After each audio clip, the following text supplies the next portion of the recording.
Muy buenas noches.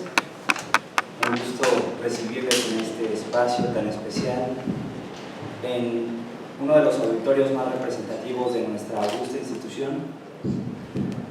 Muy respetable gran maestro de la muy respetable gran Doctor Valle de México, el doctor Ángel González Cruz, el doctor Mario Sinaí, Past Masters, Dan Tarskowski Olenschwitz, doctor Francisco Arturo Sansores Ávila, venerables maestros de las logias hermanas, venerables hermanos del Presidium, queridos hermanos todos y distinguidos invitados. Me presento, mi nombre es Adolfo Cristo Bautista.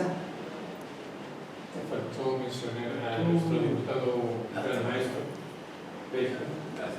Diputado gran maestro. Nuestro gran coordinador es Paz, excelentísimo gran coordinador Marco Enrique Marco Rosales. Nuestro hermano gran coordinador Marco Enrique González Rosales. Un gusto recibirlos en este espacio, muchísimas gracias.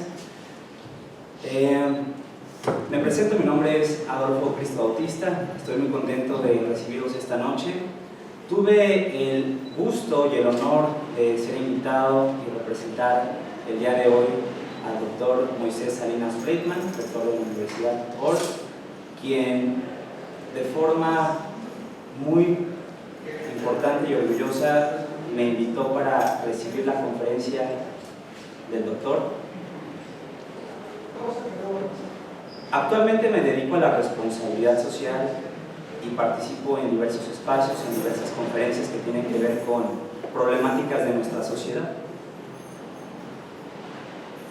Pero esta conferencia en particular volví a sentir cómo recibía una cubetada de agua fría, que estoy seguro que más personas en nuestra sociedad deberían de escuchar. Y aplaudo estos espacios para que se puedan compartir este tipo de conocimientos, para que seamos más sensibles, estemos más atentos y más despiertos ante lo que ha pasado a lo largo de la historia. Y como bien dicen, si no conocemos nuestra historia, estamos condenados a repetirla. Por lo que aplaudo el que existan este tipo de espacios, este tipo de personas que se dedican a compartir este tipo de información. Bienvenidos y bienvenidas sean todos.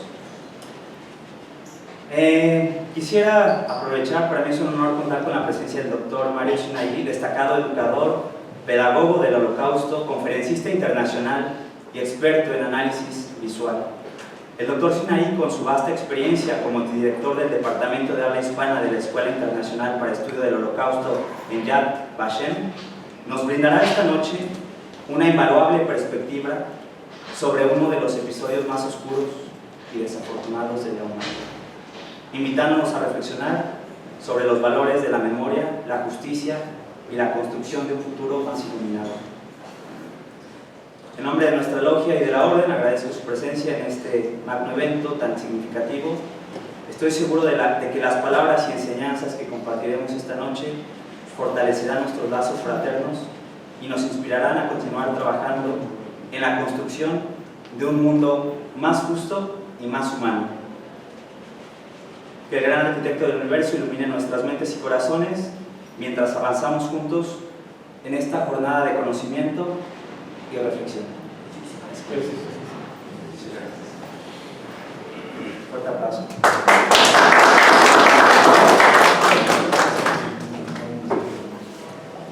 Muchísimas gracias a todos por el honor que me otorgaron, me emociona tremendamente. Siempre sentí en algún lugar en mi mundo que algo de razón debo de tener. Así que les agradezco el honor concedido y espero ser digno de ello.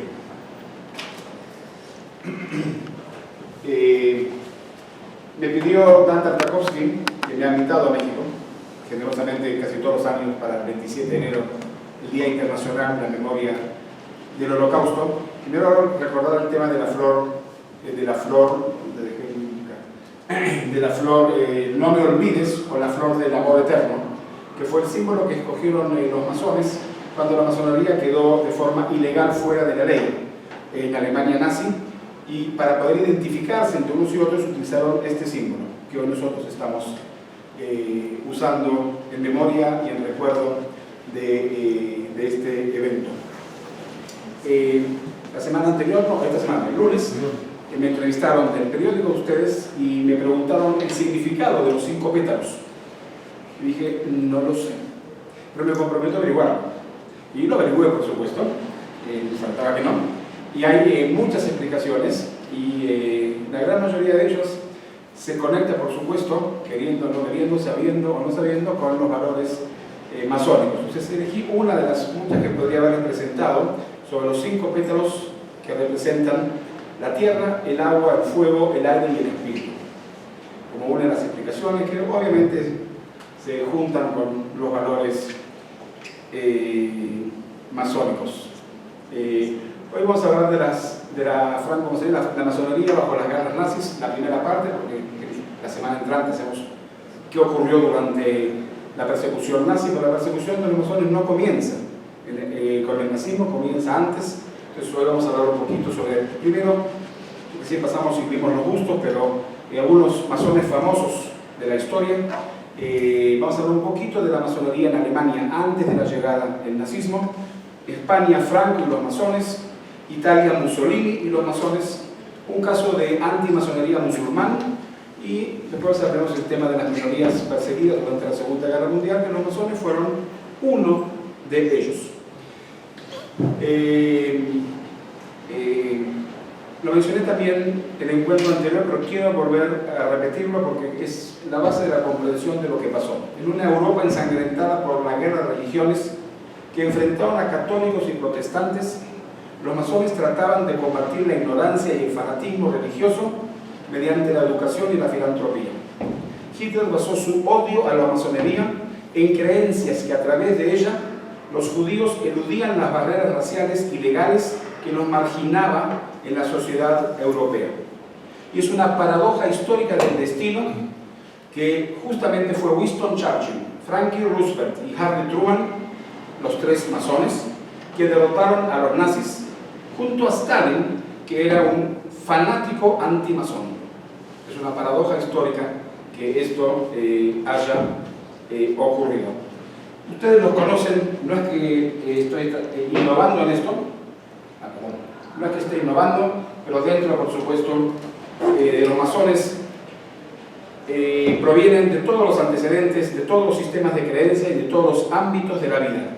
Así que no sorprende que la lista de masones famosos sea muy larga y variada, e incluye desde actores, celebridades, artistas, políticos, etc.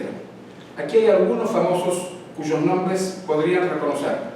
Los padres fundadores, George Washington, Benjamin Franklin y otros líderes de la Revolución Americana. También hubo otros presidentes, perdón, se me fue muy rápido, ¿qué pasó? Otros presidentes americanos que también fueron masones, incluyendo a Roosevelt, Franklin y Gerald Ford. Tenemos aquí otro ejemplo, Rumania, Moldavia, uno de los príncipes de Rumania y Moldavia. Vamos a continuar. Montesquieu, 1689-1755, filósofo y jurista, este icono de la Ilustración francesa es recordado por su defensa de los valores que hoy en día consideramos pilares democráticos, como la separación de poderes o la libertad religiosa y de pensamientos. Tenemos a Voltaire también, por supuesto, otro gran ilustre francés, famoso por sus textos tanto literarios como ensayistas, y tenemos nada más y nada menos que Amadeus Mozart. Por si alguien perdió el hilo, todos masones, ¿okay? ¿Claro? ¿Okay? La genialidad de Mozart traspasa cualquier época y le garantiza un lugar destacado en la historia de la música mundial. Este compositor y pianista austríaco es el mayor referente de clasicismo musical y uno de los personajes más reconocidos de toda la historia. Seguimos adelante y tenemos a el general Manuel Belgrano. Fue iniciado una nueva independencia a fines del siglo XVIII en Buenos Aires y en 1812 creó la bandera de Argentina en la ciudad de Rosario. Perdón, ese fue Belgrano, perdón. José de San Martín, el libertador de Argentina, Chile y Perú, fue iniciado como acción en la logia Integridad de Cádiz en 1808, cuyo venerable maestro presidente era el general Francisco María Solana Márquez de Socorro. El 24 de mayo de 1814, San Martín constituyó la logia Lautaro de Córdoba. 5 meses después asumió como intendente de Cuyo y allí fundó la logia Lautaro de Mendoza. Y tenemos a Simón Bolívar, o sea, fíjense qué personajes, Simón Bolívar, conocido como el Libertador. Bolívar fue un aristócrata militar venezolano que participó activamente en el proceso de independencia de las colonias españolas de América del Sur, erigiéndose como el artífice de la lucha y responsable de la independencia de Bolivia, Venezuela, Colombia, Ecuador y Panamá. Pasemos adelante. ¿Ok? Entonces tenemos a León Tolstoy, referente de la novela realista de Rusia. Dejó para la posteridad obras como Guerra y Paz o Ana Katerina. Tenemos a Mark Twain, considerado el padre de la literatura norteamericana, famoso por novelas como La aventura de Tom Sawyer. Se convirtió en uno de los autores más reconocidos y admirados de su época.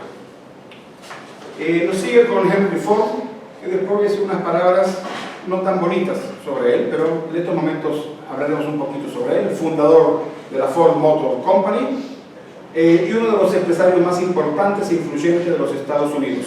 Diseñó la cadena de montaje moderna como sistema para ahorrar tiempo y dinero, y es recordado también debido a la simpatía que mostró hacia el régimen nazi y un afanado antisemita, lo cual de alguna u otra manera demuestra que, a pesar de los valores, también de tanto en tanto, y en algunos, que gracias a Dios son la minoría, también hubo alguno que otro antisemita. Rubén Darío, el poeta nicaragüense, con una historia estrechamente ligada a España, país donde ejerce como embajador, difundió el modernismo literario con su brillante poema Azul. El legendario escapista y mago Harry Houdini, masón. Antonio Machado, modernista en su primera etapa y simbolista más adelante, fue uno de los poetas más respetados y admirados de la literatura española. Douglas MacArthur, general de 5 estrellas del ejército estadounidense y mariscal de campo, comandante en jefe de la Guerra del Pacífico durante la Segunda Guerra Mundial. Mustafa Atatürk, disculpen, también aquí tengo elogios y otros también. Militar de renombre y promotor del movimiento nacionalista turco, su liderazgo fue el que permitió la construcción del país como un Estado independiente tras la Primera Guerra Mundial. Tras el conflicto sería elegido primer presidente de la República de Turquía, y tiene también un lado oscuro que hablaremos dentro de unos minutos.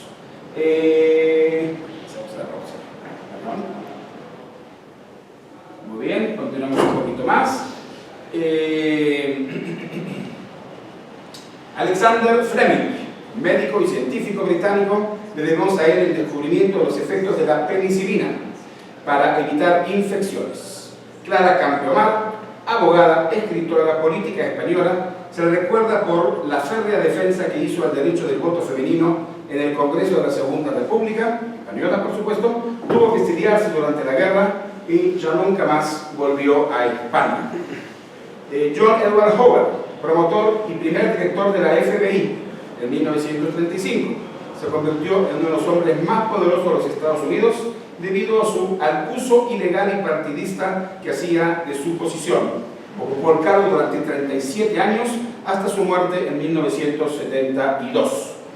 El famoso Walt Disney, cofundador de la famosa empresa Walt Disney Company y creador de personajes animados con gran aceptación mediática tales como Mickey Mouse, Pluto, Goofy, el Pato Donald, películas animadas como Pinocho, como Pinocho, Alice en el País de las Maravillas, Peter Pan, Bambi, Fantasía. Walt Disney fue un masón de grado 33 y un gran antisemita también. Enrico Fermi, nacido en Italia, fue naturalizado estadounidense, desarrolló el primer reactor nuclear y ganó el Premio Nobel de Física en 1938. Louis Armstrong, músico talentoso, pionero del jazz y miembro de los Caballeros de Pythias, una orden causi masónica que comparte muchos de los ideales y principios de la masonería. John Wayne, famoso actor, inició la carrera en el cine mudo, en la década de 1920 y se convertiría en uno de los actores más reconocidos del séptimo arte estadounidense. El presidente de Chile, Salvador Allende, médico y cirujano, presidente de Chile, asesinado en 1970 por Augusto Pinochet. Edward Buzz Aldrin fue el piloto durante la misión de NASA del Apolo 11 y la segunda persona en poner el pie sobre la superficie de la Luna después del comandante de su misión, Neil Armstrong. Por supuesto que evité nombrar a los mexicanos porque ustedes lo conocen, dos presidentes, por supuesto, gente muy importante, que aquí están sus bustos, aquí al lado, así que salto a los mexicanos porque estar seguro que ustedes lo conocen, pero aún así quise mencionar, me emocionó ver cómo ustedes lo presentan aquí en el museo. Bueno, aquí tenemos a los dos presidentes que mencioné antes, Benito Pablo Juárez y García Cárdenas de Ríos. Armstrong era judío. ¿Cómo? Armstrong era judío. Bueno, no sabía, sí. Fue criado por la familia judía. Vivió con judíos y hablaba ellos, pero no. Se convirtió. Igual que Marilyn Monroe. Ok. Bueno, siempre se aprenden cosas nuevas. Todos los días aquí tenemos a tres personajes, de los tres están mencionados aquí, mexicanos los tres, de la mujer, ok, todos masones, y por supuesto Mario Moreno Cantinflas, actor, cómico, productor y guionista mexicano. El personaje creado por Mario Moreno se convirtió en un éxito en los países de habla hispana e incluso participó en películas de Hollywood, por lo que se le concedió un Globo de Oro. Cantinflas es un icono nacional en México que se identifica en sus valores, costumbres y particularmente del lenguaje español. Miembro de la media. Ah, sí, uy, estoy aprendiendo mucho. Sí, miembro de la media. Caramba. Taifel y yo soy. No, por eso, Taifel y mi papá lo nombraron miembro. Como reflexión humanística, el hecho de ser masón no es garantía y no otorga inmunidad contra el antisemitismo y contra otros males. Cuando el antisemitismo político surgió en Europa, la masonería fue una presa fácil del nuevo movimiento y se volvió en ciertos lugares tan antisemita como cualquier otra parte de la sociedad. Los masones Walt Disney y Henry Ford ambos fueron destacados antisemitas. Mustafa Atatürk se reconoce también como el promotor del genocidio contra los armenios en la Primera Guerra Mundial. Como una reflexión que también tenemos que recordar. Y un poquito sobre la masonería en Alemania.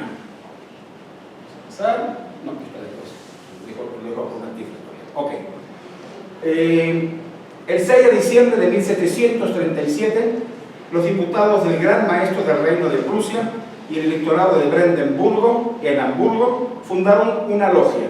En 1754 había en Alemania un total de 19 logias. La Gran Logia Madre Nacional, los Tres Lobos, y la Gran Logia Madre Sur-Sosen, y se habían establecido ya en 1744.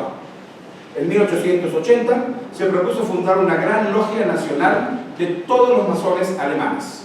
Después de la Primera Guerra Mundial, las grandes logias alemanes mediaron en la distribución de ayuda humanitaria a mujeres y niños necesitados, y las grandes logias, junto con las grandes logias de Inglaterra, Estados Unidos y los países neutrales. En la República de Weimar, la democracia que tuvieron durante 20 años entre la Primera y la Segunda Guerra Mundial, los judíos y los masones eran los objetos preferidos de la propaganda derechista.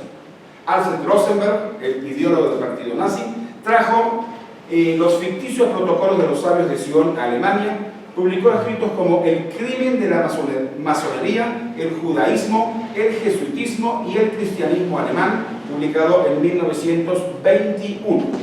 Su tema era la teoría de la conspiración judeo-masónica que estaba empeñada en sofocar la existencia de otras naciones. Durante la década de 1920, los masones fueron acusados, junto con los judíos, por aquellos que se dejaron llevar los protocolos de los sabios de Sion, y se les culpó de la rendición alemana de 1918 bajo el mito de la puñalada en la espalda. En 1922, los masones en Alemania sumaban 47.000 hombres. En 1928, las logias humanitarias tenían 24.000 miembros y menos de 3.000 de ellos eran judíos. En 1928, solo el 4% de los 81.000 masones eran judíos. En 1935, el régimen nazi obligó a la disolución forzada de las grandes logias alemanas. En 1938, el propio Hitler nombró a un masón, justamente, Ahmad Schacht, que había sido miembro de la fraternidad durante 30 años, en su puesto que ayudó al régimen, pero como presidente del banco y luego como ministro de Economía fue un masón. Las logias masonas de Alemania en 1939 contaron, cito, la Gran Logia Madre Nacional de los Tres Lobos, 22.700 miembros. La Gran Logia de la Franco-Masonería Alemana, 22.300 miembros. La Logia de Prusia, 11.400 miembros. La Gran Logia Sajona, 7.200 miembros. Gran Logia de Hamburgo, 5.000 miembros. Gran Logia del Sol, 4.000 miembros. Gran Logia de la Unión Eléctrica, 3.500 miembros. Gran Logia de la Fraternidad, 1.910 miembros. Logia de la Unidad, 900 miembros. En total, en 1939, todavía había 78.910 miembros en Alemania. España, Franco y los masones. Durante el régimen fascista,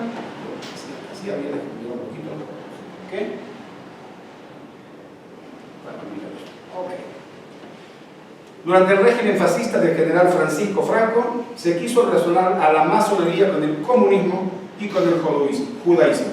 Franco, que fue nombrado jefe de Estado Mayor Central del Ejército en 1935, había cesado a 6 generales masones, todos ellos jefes militares, incluido al director de la Escuela Superior de Guerra de España. Con el comienzo de la Guerra Civil en España, en 1936, la historia de la masonería española entró en una época de persecución sistemática de destrucción. 300 masones andaluces fueron asesinados en la primera semana de la guerra. Muchos de ellos eran diputados, alcaldes, concejales y dirigentes sindicales. El 15 de septiembre de 1936 se publicó el primer decreto contra la masonería, cuyo artículo decía,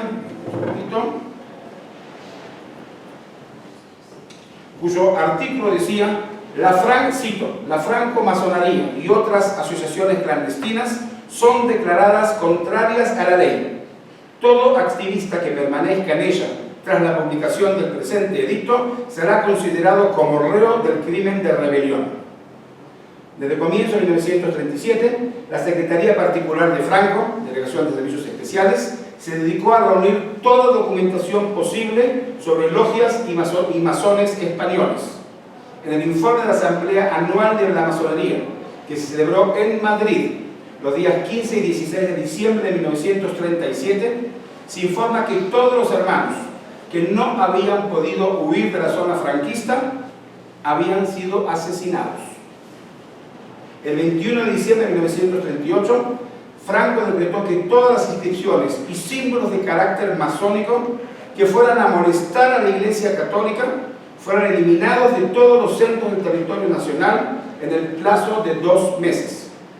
La masonería volvió a quedar incursada en la ilegalidad franquista en la Ley de Responsabilidad Política del 9 de febrero de 1939, donde junto con todos los partidos del Frente Popular y sindicatos se declaran una vez más fuera de la ley a todas las logias masónicas de España. Más materiales.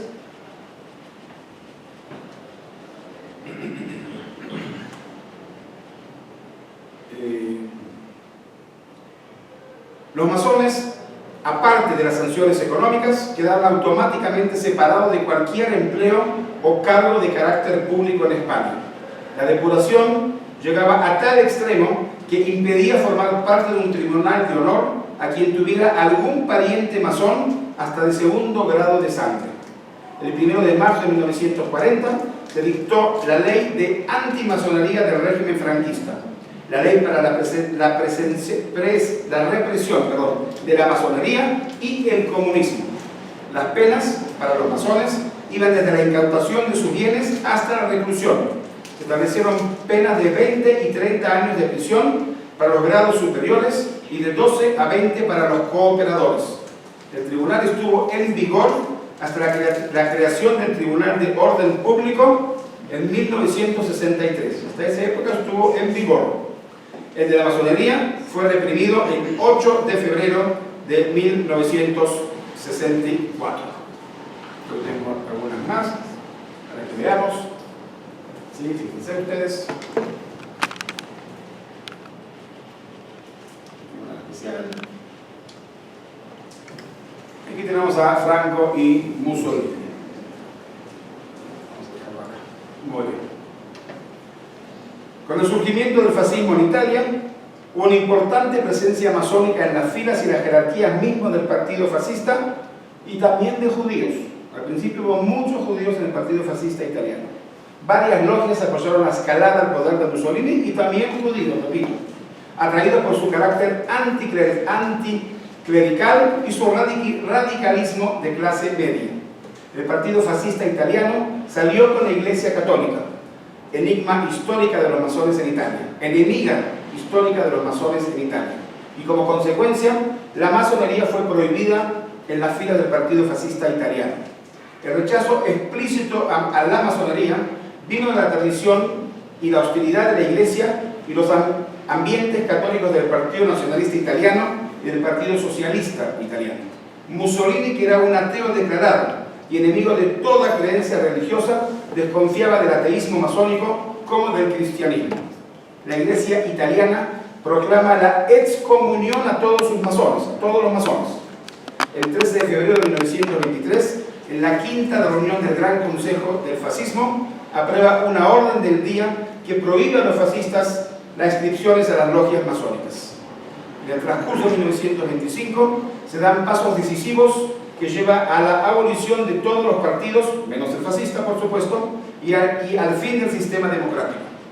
El 12 de enero de 1925, Mussolini y el ministro de Justicia, Alfredo Rocco, presentan un proyecto de ley sobre la disciplina de las sociedades secretas que apunta esencialmente a la eliminación de la masonería. En octubre de 1926 fue restringida las actividades de la oposición, cerrada la prensa independiente, establecido un código penal más restrictivo y finalmente abolido los partidos y asociaciones políticas. El 8 de noviembre de 1926 los diputados comunistas fueron encarcelados. El proceso que siguió involucra directamente a la masonería. El gran maestre Domiciano Torgiani y el general Luigi Capello en las Fuerzas Armadas. La prensa fascista desencadena una feroz campaña antimasónica y las camisas negras fascistas atacan e incendian las sedes masónicas que quedaban abiertas. Acto seguido, todas las logias italianas son cerradas y las logias puestas bajo custodia preventiva. El 22 de noviembre, Domiciano Torrigiani expide un decreto de disolución de todas las logias italianas y persisten algunas actividades en la clandestinidad y otras en el exilio. La gran mayoría de los masones suspenden sus actividades de hecho de toda actividad, ya sea por razones de fuerza mayor o por convicción, por no contradecir al régimen y de acuerdo con la atmósfera antimasónica que se respiraba en todos los medios oficiales en Italia. Muchos masones italianos salieron al exilio, huyendo de país en país durante la ocupación nazi en Italia. Un caso de antimasonería musulmana. A mediados del siglo XIX, la masonería y sus estructuras organizativas pudieron establecer logias predominantes en la población que vivía en el Imperio Otomano y provincias como Egipto, Líbano, Siria, Chipre y Macedonia. Durante el siglo XIX, numerosos eruditos y pensadores políticos musulmanes prominentes como Abd el-Kader el-Jaziri, Jamal al-Din Afghani y Rista Tafkik fueron activos masones. El sultán Muhammad I condenó la masonería y desde entonces la masonería se equiparó al ateísmo en el Imperio Otomano y en el mundo islámico en general. Muchos argumentos islámicos antimasónicos contemporáneos están estrechamente vinculados al antisemitismo. A principios del siglo XX, el teólogo islámico sirio-egipcio Muhammad Rashid Rida desempeñó un papel crucial al liderar la oposición de la masonería en todo el mundo musulmán, a través de su popular periódico pan-islámico Al-Manar, que existe el día de hoy. Dicho de paso, Rida difundió ideas antisemitas y antimasónicas que influirían directamente en la hermandad musulmana y en los movimientos islámicos e Islam radical posteriormente, hoy en día como Hamas. En sus artículos, la masonería era vista como una forma de subversión judía. En el artículo 28 de la Carta de Hamas afirma que la masonería, Rotary y otros grupos similares, cito, trabajan en intereses del sionismo y de acuerdo a sus instituciones. El 15 de julio de 1978, el Colegio Jurisdiccional Islámico, una de las entidades más influyentes que interpreta la Sharia o la ley islámica, emitió una opinión que consideraba que la masonería era peligrosa y clandestina. Irak solía tener varias logias masónicas. Sin embargo, todo esto cambió con la revolución del 14 de julio de 1958, con la abolición de la masonería y la declaración de Irak como república. Las licencias que permitían a las logias reunirse fueron revocadas y más tarde se introdujeron leyes que prohibían a los masones reunirse. Esta posición fue reforzada más tarde por Saddam Hussein. En 1980, el Código Legal y Penal iraquí fue cambiado, convirtiendo en un delito, cito, promover o aclamar los principios sionistas, incluida la masonería, o asociarse con asociaciones sionistas. Además, la masonería fue prohibida en Egipto en 1964 por orden del presidente Nasser, y en 1965 el gobierno sirio prohibió las logias en Siria. Sin embargo, algunos países como Turquía y Marruecos seguían permitiendo establecimiento de logias, mientras que países como Malasia, Líbano, también había grandes logias. Y según algunas fuentes, no lo pude confirmar, ojalá sea verdad, el rey Hussein de Jordania era un franco masón. Hay que revisar este tema si es correcto o no. Y un caso, no sé por qué se me movió la, pero no importa. Vaya mirando el cartel, un caso histórico antimasónico en México. En el mundo iberoamericano, con marcada presencia del catolicismo, existe una permanente narrativa de oposición o incompatibilidad entre los rituales masónicos y la práctica de religión cristiana, cuestión que en el caso mexicano ha llevado a fuertes confrontaciones en el plano social, político y gubernamental. El conflicto armado conocido como la Guerra Cristera o Cristiada, de agosto de 1926 a junio de 1929, sigue siendo una herida abierta para la memoria histórica del pueblo mexicano, especialmente en las zonas donde tuvo mayor prepotencia